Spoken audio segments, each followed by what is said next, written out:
May kukwento lang ako. Merong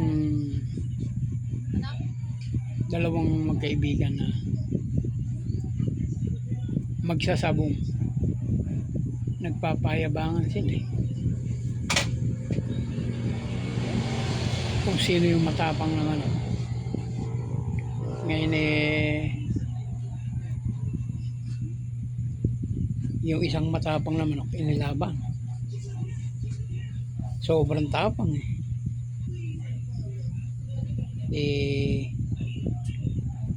nilaban, no? Sagupaan. Yung kalaban na manok unang sultada pa lang naputol yung dalawang pa mabagsik, naputol yung ulo, hanggang yung manok gutay-gutayin yung kalaban nung nalusak na, hindi na siya yung matapang na manok.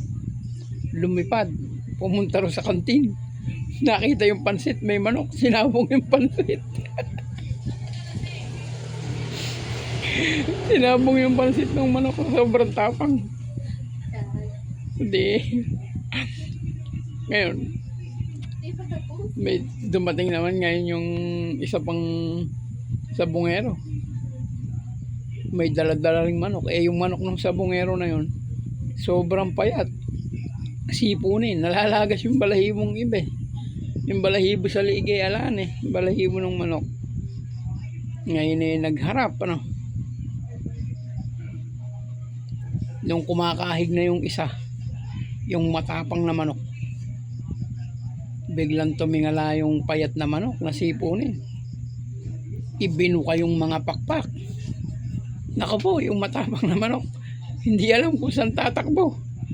Nagsusumut sa mga kwan. Lumipad, tumakbo na, tumakas yung matapang na manok.